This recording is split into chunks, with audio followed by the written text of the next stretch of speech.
Yes, I'm going to start with defense because I can't believe I'm doing it. I don't think that's where the game was lost. I have different opinions on this, but it's impossible not to look at what just happened here and come away with the conclusion that the Patriots just got absolutely bullied and manhandled by one of the worst teams in football. And that's the feeling you're going to feel when you wake up tomorrow and like, oh, Jacksonville just shoved it down our freaking throats. And that's what happened. Anyway, welcome in everybody as well here. That's my little opening rant and tirade, and let's hear from the expert here on what the F happened, man. And we don't even get the mercy of like, it's a night game. So it's just like, all right, you know what? I'm just going to go to sleep. It's a morning game. We have the whole rest of the day to just be like, what the hell did I just watch? And you said you'd love to see a graph that shows how Patriots fans felt throughout the game. I'll actually show you exactly how Patriots fans felt throughout the game. This is how they felt. You start off like, oh, wait, we're cooking.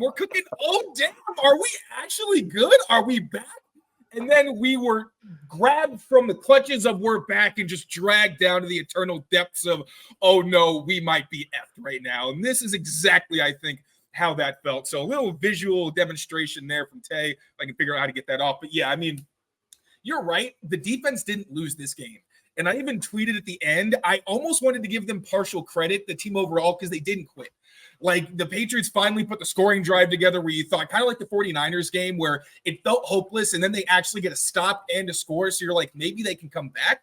But at the end of the day, when you are already facing a big halftime deficit, and then the other team comes out and says, we're going to run the ball right down your throat and you're not going to stop us, that is a complete tone setter.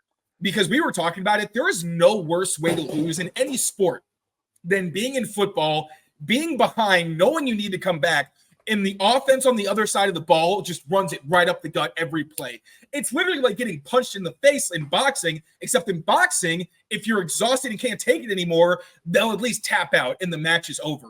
In football, they're just going to keep doing it until the game is over. And the earlier that halftime lead sets in, the worse it's going to be. And that was the biggest takeaway for me because offensively, they made too many mistakes. Like the Hunter Henry penalty was egregious. The Pop Douglas penalty was stupid. I don't know what they were looking at because when I look at the replay, it's like he didn't go upfield. So what are you looking at? But either way, like the offense had its issues. But you're also on what your seventh offensive line combination, and then Layden Robinson gets hurt. I think that partially affected the ground game, although that was unacceptable that they couldn't get that going. But again, it's a different rotation. I have some level of, empathy for what they're going through there. Demario Douglas is sick. That's your most dynamic player. And Drake May's in a tough position because although you had the early lead, things very quickly got out of hand because the defense gives up a score, touchdown, and then immediately after you go 3 and out, and then the special teams gives up a touchdown. But really the defense for me, it's you have that second quarter where it's completely abysmal. That's where they start running on you. That's where they even have some success passing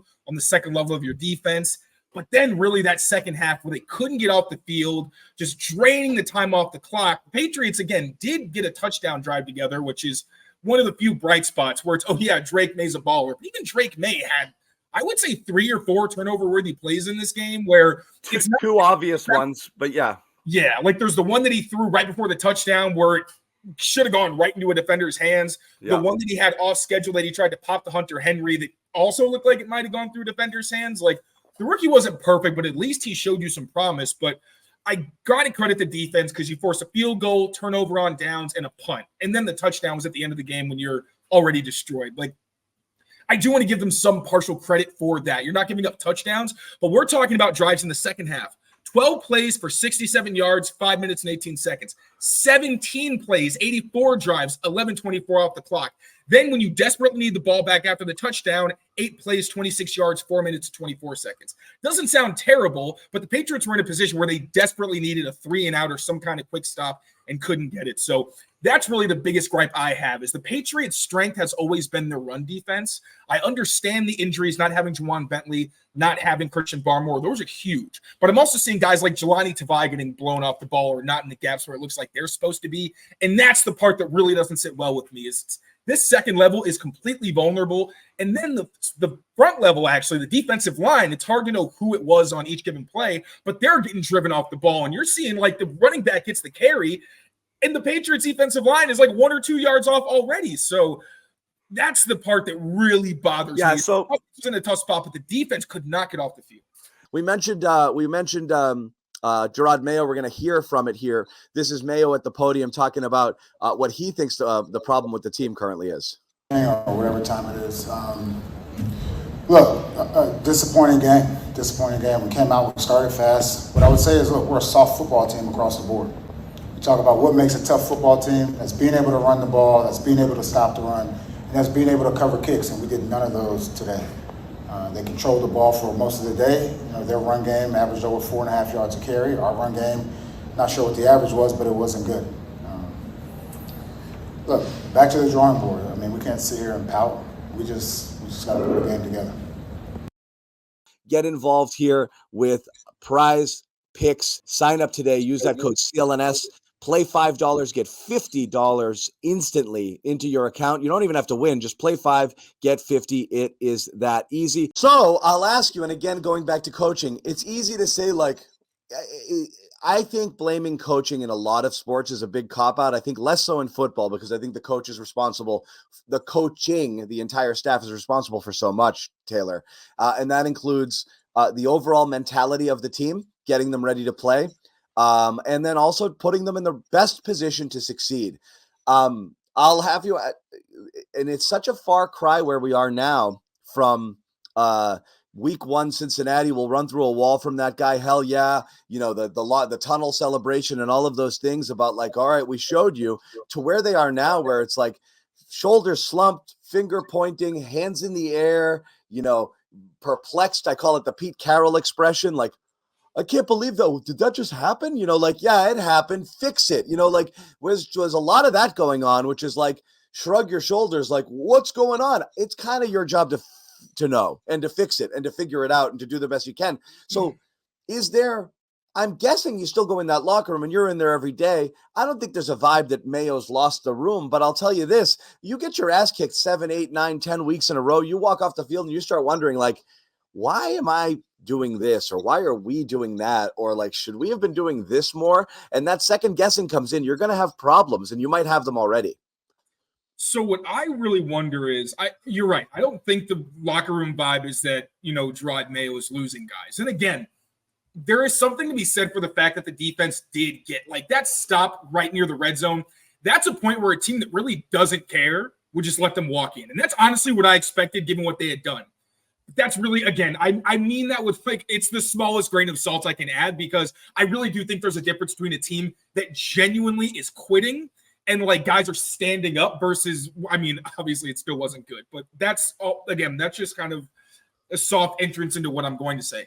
I'm curious to see how active Jerod Mayo is on the sidelines. It's something I'm going to be looking out for more in the games that we're actually at, because usually there's so much going on. But, with like Belichick, if the defense was getting gashed, he's getting in that huddle and he's telling you, like, we need to do X, Y, Z. Like, we need to get this together. And I don't like making the Bill Mayo comparisons because those were never going to be fair. But, like, Mayo was the leader of this defense. Now it's Covington, but I wonder, like, is Mayo still seen as the guy who they answer to and who they defer to at the end of the day? Because I always see him on the sideline, but I never see those clips of him, like, getting the defense together and being like, get your shit together. This is completely unacceptable. We can't be going on the field and having them running down the middle, play after play, when we know what's coming and we still can't stop it. That is the definition of a soft defense. Literally, it's what we saw the Patriots do to the Bengals. And I'm thinking, classic Cincy. They never have a good run game or a good run defense. And this is how you can tell, why they haven't gotten further necessarily more consistently.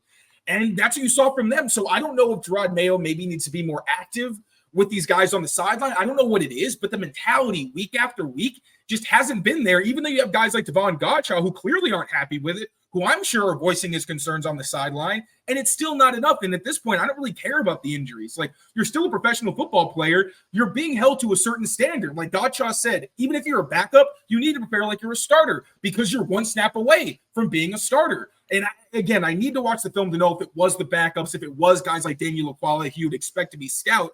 But, like, I mean, yes, this does fall on coaching because he said it himself. You're soft across the board. Whose fault is that?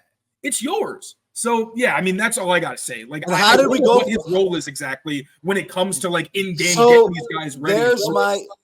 This is my big takeaway, and on that situation. And again, I say everything with the caveat of there's major issues everywhere on this team in terms of personnel that makes being a quarterback harder, being a head coach harder, being a coordinator harder. You're fighting an uphill battle in a lot of different ways. So you always have to grade May going forward. Also, and also these are guys doing this, many of them for their first year.